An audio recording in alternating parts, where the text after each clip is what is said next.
At the start of the movie, we are introduced to a young man named Bong. Bong is extremely talented at cooking and is the youngest chef in Blue House, which is the official residence of the South Korean Prime Minister. That evening, Bong learns that the house is throwing a dinner party for a Chinese ambassador. The ambassador is extremely sensitive to fish bone, so Bong is instructed to prepare a delicious fish dish with no bones. Bong heeds their instruction and immediately starts preparing the dish. At nightfall, the dinner is ready and served to the ambassador. Sadly, as soon as the envoy bites the fish, he finds a hook in it. This puts Bong in a serious dilemma, as several guards search the mansion to find him. In the following scene, a pair of police officers investigating the incident arrives at Bong's apartment and knocks on his door. Bong knows that he's in trouble, so he tries to escape through the balcony, while the officers try their best to catch him. In the process, Bong unfortunately plunges into a pool below, smacking his head on the bottom of the pool. For some reason, he keeps falling, as a woman swims towards him and plants a kiss on his lips. When Bong wakes up, he finds himself on a strange bed in an even stranger room. Bong feels something is wrong and immediately rushes to a nearby mirror. His reflection surprises him as Bong discovers that he has become a woman. He contemplates for a second, but finalizes that he must be dreaming due to the fall. Bong creeps out of the room to figure out what's going on, but finds dozens of women outside who bow and refer to her as Your Highness. Surprised by this, Bong runs outside the building, but suddenly feels cold in her crotch. This is when Bong realizes that she has lost her banana. Bong is horrified by this and initially believes that she's been trafficked into a sex change operation. However, when she observes her surroundings, Bong discovers that she time traveled to the past. The realization causes her to go into shock, and she's eventually brought back to the palace. The next day, Bong wakes up and learns her current identity from a maid. It turns out that she time traveled to the Joseon dynasty in the year 1851. Moreover, she now lives inside the body of Kim So-young, a royal ward. To make matters worse, Bong discovers that Kim is scheduled to marry King Cheoljong and become queen in the next few days. The maid also explains that her body was found floating on a lake after an unknown accident occurred. Luckily, the guard found her and brought her back to the palace. Hearing this, Bong theorizes that both him and Kim's spirits must have switched and infers that the ticket back home is the lake. Bong asks the maid to lead him to the lake, as he plans to jump in and return to the present. Sadly, her plan to jump takes an unexpected turn, as she lands on muddy ground.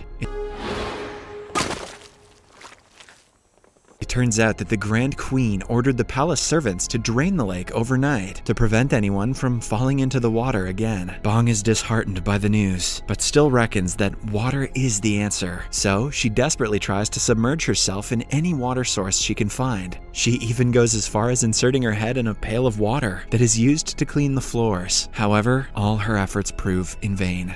A few days later, the wedding day arrives. Bong is unaware of the dynasty's customs, but with the help of her handmaids, manages to complete the required wedding rites. That night, Bong, who is now queen, is invited to the king's chambers to sleep with him. Bong is horrified by the thought and offers the king some alcohol in hopes of him passing out. Fortunately, the king falls to sleep, much to Bong's relief. The following day, Bong wakes up with a hangover and is offered some food. However, she is disgusted by the soggy meal and passes a message to the royal chef to cook ramen instead. The chef is confused by the term, but tries to make the foreign meal based on Bong's instruction. The chef tries multiple times to make the dish, but Bong is dissatisfied with every attempt. The first dish is too healthy, while the subsequent dishes are too bland and spicy. Eventually, the chef becomes upset and gives up.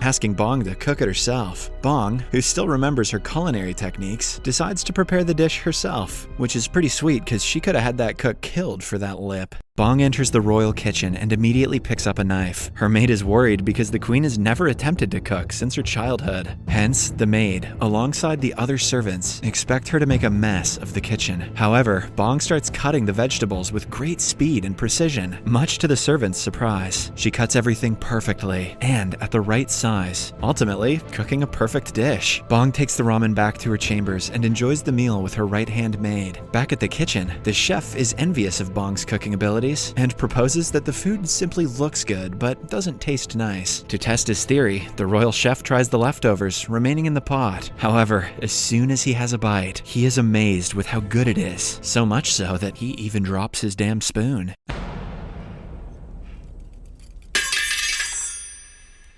After the eventful encounter, Bong suddenly comes up with an idea. The new queen realizes that she can easily win over the royal family with her culinary skills. The lake was drained by the Grand Queen, so if Bong can please her with some food, she might agree to refill the lake. Bong instantly returns to the kitchen, but the jealous royal chef asserts his authority and refuses to let her inspect the food being served to the Grand Queen. Bong is pissed at this and challenges him to a speed cooking contest. The royal chef initially backs out from the fight, but accepts the challenge after Bong teases him. A servant rings a bell and the contest begins. The head chef takes his knife and viciously cuts a bunch of carrots. However, the queen's hands are faster and quickly cut some cucumbers with ease. After several minutes of cooking, Bong's dish is ready and she is the first to ring the bell, thus winning the contest. The royal chef is upset and argues that though speed is important, taste is the ultimate test of a chef. Confident, Bong agrees and requests the royal cuisine inspector to taste both dishes to see which is better. The inspector is fascinated by Bong's cuisine and declares it is the better dish, prompting her to take charge of the royal kitchen. Bong uses her newly acquired status to her advantage as she analyzes the Grand Queen's meals. Bong discovers from her food choices that the Grand Queen is a picky eater due to her recent development of toothache. Thus, Bong decides to make a meal with a soft texture for the aristocrat. Bong gets to work right away and begins making a potato porridge. First, she pours some milk into the pot and adds the right ingredients as she occasionally tastes the mixture. Then the potatoes are eventually added to the pot, after which the dinner is served with some flour toppings for a cohesive presentation. Bong is pleased with the final product and delivers it to the Grand Queen herself. The queen greatly enjoys the meal, but highlights that the dish is not perfect as it arrived cold. The temperature change is caused by the perfectly mashed potatoes to lump, hence slightly altering the taste. Also, the porridge spilled on the sides of the plate also affected the presentation. Bong is distraught to hear this and sadly begins her trip back to the palace. While in her carriage, Bong brainstorms on the alternative means of delivering food to the Grand Queen. Shortly after, she comes up with a stellar idea. Bong sews a cloth and has her maid deliver the fabric alongside some instructions to the royal engineers. With Bong's direction, the engineers construct a special food delivery carriage that is properly insulated at all sides by the cloth. Meanwhile, Bong prepares an array of tasty meals and has the servants deliver them using the newly designed cabinet. The Grand Queen receives the meal hot and enjoys it, leaving no leftovers. Eventually, the engineers return to Bong and deliver the good news as the invention is proven to be a success. A few days later, the king organizes a huge banquet and invites delegates from all over the country. Unfortunately, the cooks get sick on the banquet day and the royal kitchen is short-staffed. Bong notices this and decides to help out. She disguises herself as a man to sneak out from the banquet and enters the kitchen. Bong discovers that the pantry is low on ingredients as the groceries which were meant to be delivered that day didn't make it. With limited resources, Bong has no choice but to get creative. The queen, alongside her housemaids, prepares a simple but unique dish of potatoes. Bong peels and wraps the potato around a stick and deep fries it, making it crisp and crunchy. The guests are initially unhappy when they see the first dish, as they expect something classier for a royal banquet. However, as soon as they try the unique meal, their eyes shine in approval as they marvel at its taste, and thus fast food was born.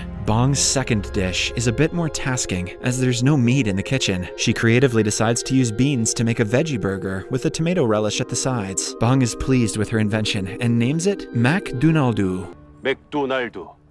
McDonald's. Inspired by the modern McDonald's itself, the dish, just like the potato serving, is a smash hit as the guests savor the mouth-watering cuisine. For the final meal, Bong creates a classic jelly dessert, but with a twist. She writes special messages on the jelly sticks and calls them fortune jelly, as you get to read your fortune after you're done with the dessert. The guests enjoy the classic jelly and have fun reading their respective fortunes. Despite the initial hiccups, the banquet turns out to be a smash hit, thanks to Bong's cooking.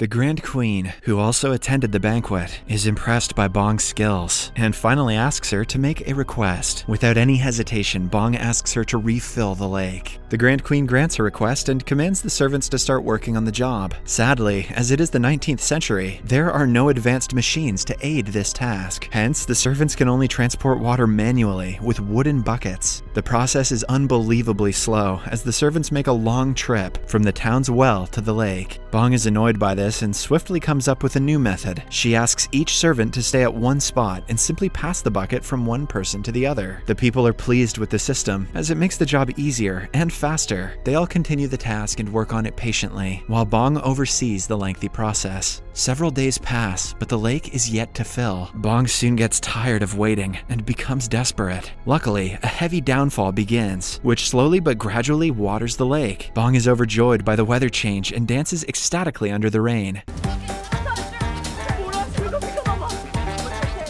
A few hours later, the lake is filled, and Bong heads to the shores and signs her name on a cornerstone, after which she jumps into the lake and sinks underwater, just like she did at the start of the movie. When Bong wakes up, he is astonished to find himself in a hospital and sees an officer sleeping a few meters away from his bed. He quietly tries to slip out, but the officer wakes up and a swift chase ensues. Bong manages to get away from him, but two more officers show up and corner him. Desperate, Bong jumps down from a high platform, escaping the men as he races down the street. He immediately heads to a public library and searches for a history book. There, he finds a publication about the Joseon dynasty and smiles, knowing that he has now become a part of history. However, his nostalgic trip down memory lane is swiftly interrupted when the chasing officers arrive at the library. Bong tries to escape once again, but the officers explain that they aren't there to arrest him. It turns out that the present has been changed due to his time travel to the Joseon era. Now, he is not being chased by the police. Instead, they are there to protect him, as Bong is now a whistleblower and exposed a high-ranking official for corruption.